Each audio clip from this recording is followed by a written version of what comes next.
এক মুস্তাফিজ ইস্যুতেই যেন লন্ডভন্ড হয়ে গেল টি-20 বিশ্বকাপের আসর।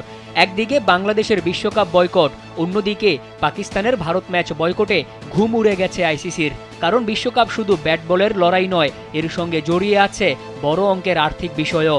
আইসিসির ক্ষতিতে বিশ্ব ক্রিকেটের ইকোসিস্টেমই পড়বে হুমকির মুখে। তবে শুধু আইসিসি নয়, বিশ্বকাপ বয়কটে আর্থিক ক্ষতির মুখে বাংলাদেশ ক্রিকেট বোর্ডও। চলুন জেনে নেই কার কত টাকা ক্ষতি হচ্ছে। রাজনৈতিক টানাপোড়েনের বলি হয়ে মুস্তাফিজের এবারের আইপিএল খেলা হচ্ছে না। কলকাতা নাইট রাইডার্স কাটার মাস্টারকে দলে ফেরায় 9 কোটি 20 লাখ রুপিতে, যার ফলে এবারের আসর না খেলায় তারকা পেসারের ক্ষতি বাংলাদেশি টাকায় 12 কোটি 37 লাখ টাকা। বিশ্বকাপ বয়কটে বড় অঙ্কের ক্ষতির মুখে পড়তে পারে বাংলাদেশ ক্রিকেট বোর্ড। বাংলাদেশের বিশ্বকাপে অংশগ্রহণ ফি নির্ধারিত ছিল 3 লাখ মার্কিন ডলার, যা বাংলাদেশি মুদ্রায় প্রায় 3 কোটি 67 লাখ টাকা। বিশ্বকাপে না খেলায় এই অর্থ থেকে সরাসরি বঞ্চিত হচ্ছে বিসিবি। তবে এখানেই শেষ নয়, বিসিবির আয়ের একটা বড় অংশ আসে আইসিসির লভ্যাংশ থেকে।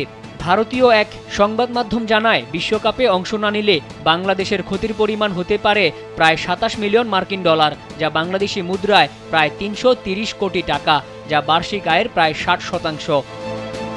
ভারত পাকিস্তান ম্যাচ না হলে সবচেয়ে বেশি ক্ষতির মুখে পড়বে বিশ্ব ক্রিকেট সংস্থা।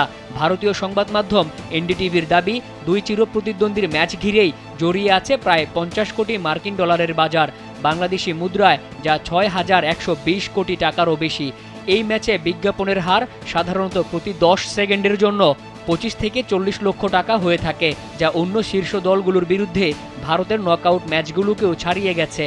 সম্প্রচারকদের কাছে তাই ভারত পাকিস্তান ম্যাচ অনেকটা ক্রাউন জুয়েল। আর এত বড় ক্ষতির ফলে সবচেয়ে বেশি সংকটে পড়বে সহযোগী দেশ ও ছোট পূর্ণ সদস্যরা, যারা আইসিসির অনুদানের উপর নির্ভরশীল। মোহাম্মদ মাসুম, কালবেলা।